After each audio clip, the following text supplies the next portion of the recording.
All right, let's bring you more reflections. I'm joined now by Dr. Lionel Louw, who has really, as I was saying a few moments ago, has walked the path with titans, in as far as the religious voice standing up for justice and what is right in South Africa, and indeed walked the path with the late Archbishop Desmond Tutu. Thank you for joining us, Dr. Louw, and I see, and I've got to thank you for, the guidelines that you prepared for us. It's important. I shouldn't take it for granted because it sort of guides us to exactly where you want to take this particular conversation and what are the key touch points that you would be hoping to come out of this conversation. And the starting point is you having served with the late Arch in the leadership of the South African Council of Churches. Tell me what that was like at that moment in your life. Well, I joined or met him while he was General Secretary of the SACC because I was sent as a representative from a church to the NEC. And that was a wonderful experience to go through the entire period that he was General Secretary. But the thing that struck me most, and I think in the light of what we are searching for in contemporary South Africa, is the way in which Desmond Tutu, at that stage, the bishop, provided leadership to the church in South Africa. And as Alan Busak recently, when he spoke at the 90th birthday celebration of the Arch, said that the Arch really called on the church to wake up, that there's a campaign that is going on and the church must wake up. And that's the kind of leadership that he provided as General Secretary of the South African Council of Churches. So that's the first thing that struck me about him. The second thing that struck me very profoundly was the way in which he was firmly rooted in his Christian faith. Fundamental to what he was, what he was doing, what he was expecting to happen, all of that rooted in the Christian faith. That's an important point, is it not, Dr. Louw, because you find commentary from time to time, and I think you did even in the days of apartheid, that said, basically this is a man who's a politician in cleric garbs. He's not a theologian, but you are saying he was rooted theologically. Absolutely rooted. And late 70s, the early 80s, the South African Council of Churches published eNCA News. And in eNCA News, in those days, it was roneoed on A4 paper, but it came out to all of us. And in there was so much theological reflection that reminded us of why we were doing what we were doing. The third thing that I want to mention that was so valuable to me personally was when Desmond Tutu, as General Secretary, said to us in the Executive Committee, when you have a conversation with me, just accept that this is a public event because we are being listened to. In those days, you accepted that telephones were intercepted. You just accepted that those conversations were listened to. And the thing that he said to us was, whatever you do it out of conviction. Do it in a way where you are not in any way ashamed of it. Do it publicly. And do not allow the security police to intimidate you and to determine your life. Yeah.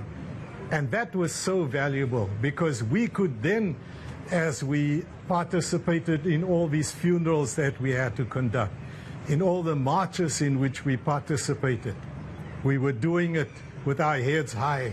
We were not going to be intimidated. And that's also interesting because I think I saw a clip from around 1982 where, from what I could gather, he was delivering an annual report of the South African Council of Churches. And from there, what I remember is him almost saying that there's nothing that they can do to me, they being, the establishment, the system, the government. There's nothing that they can do to me because, I derive my mandate not from them. I derive my mandate from God. Yes. So that question of fear, was he fearful? Because I seem to recall as well where he told the broadcaster Tim Modise in an interview for his 75th birthday that of course I was scared. But you wouldn't say, seeing some of the things that he was saying. Not at all. I mean, he encouraged us to show that we are courageous and that we are convicted that what we are doing is the right thing. He reminded us that freedom will come. And it simply encouraged us all along the way. But it was undergirded by that personal piety of the Archbishop. Everybody has spoken about the everyday Eucharist in which he participated. That was crucial to him. And there were so many of the events where we would come together and you will see him in deep meditation prior to an event starting.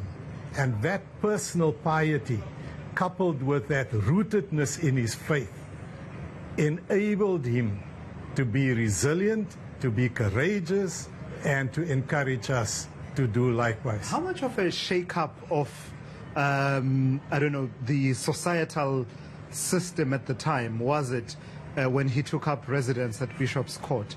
I understand that you held many, many meetings there, and they would start in prayer. Oh, I mean, for us, it was marvelous to have the Archbishop here in Cape Town.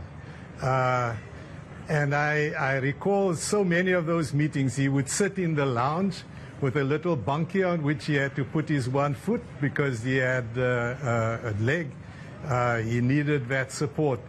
And of course, we always started with prayer. And I recall how he would chide Dalla Oma, for example, and say to Dalla, I'm going to say a prayer that even you can agree with. Yeah. And so once he came to Cape Town, Bishop's Court became for us a place where so many of those meetings were held. And there are two that I want to refer to specifically. We were scheduled to have a service at Buitekan Street Methodist Church, which is now the District 6 Museum. Alan Busak was scheduled to be the speaker, and we came for the service. But we were alerted that the service has been prohibited. And the police came and nailed that prohibition on the door of the Methodist Church. And of course, we got on the phone to say to the Arch, there's trouble down here opposite the police station. And he came. And the first thing he came into the police station, he said, well, actually, I'd forgotten my toothbrush. Because he was expecting that we were going to be detained, because there we were sitting in Caledon Square police station. And that's the humor that he brought in. And then again, there we saw him in meditation. Then there is the other occasion when we had that big final march in 1989. And we were at Bishop's Court preparing to come and participate in the march. And there we were assembled around the speakerphone. Adrian Vlok came out of a cabinet meeting to appeal to the Archbishop. Cancel the march because they were fearful about damage that could be done to buildings and that things that could get out of hand in Cape Town. And the Arch was absolutely adamant. We are going to have this march in Cape Town, that big final march that we had, which was at the end of a week in which we had a whole series of marches pretty much every day. Before I let you go, Dr. Louw, please foreground for us the role of Mama Leah Tutu, because, this tends to happen a lot of the times. the powerful women, activists in their own rights, sort of get pushed back to the back burner. You are in a unique position to speak to that, the importance of Mama Leah Tutu in this particular struggle. She was the supportive person all along the way. And let me just refer to that week-long series of marches. She participated in the marches. And one of the police people said to her, Mama Leah, we would prefer you to stay at home. She came back and participated in further marches. So we were always very aware of that supportive role that she was playing in the life of the Archbishop. Yeah, and indeed she had been an activist in her own right as well, including around the organizing of domestic workers, for example. That's part of her legacy, even in the years before, you know, they moved to Cape Town. Lastly, Dr. Louw, let me ask you then, for posterity, how would you say South Africans should remember Desmond Tutu, accepting and acknowledging that there's no person whose legacy is a perfect score, but on the overall preponderance of how he acquitted himself?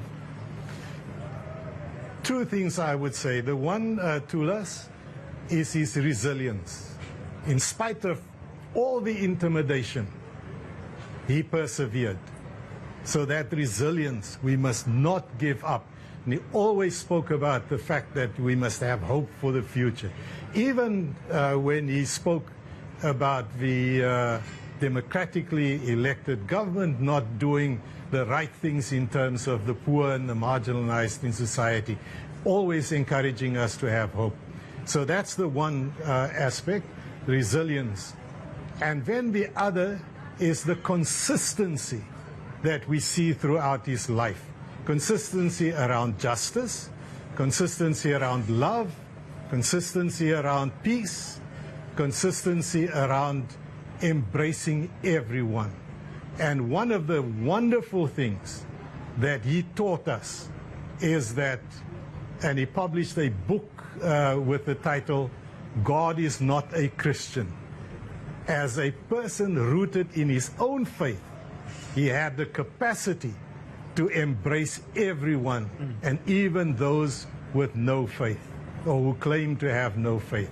And so I would say that we should remember him for resilience, and we must remember him for consistency in what he lived for, and that we could see in his everyday life. On the off chance that you were present at this gathering, Dr. Louw, and please feel free to tell me if you were not, I read an account that talked about how just, you know, on the day when Nelson Mandela was released, there was a point at which he was being hosted at Bishop's Court, at the Archbishop's house, and this was the first occasion on which Mandela was in the same room with many of his comrades for many, many decades, and there must have been some kind of an atmosphere. Would you happen to have been there?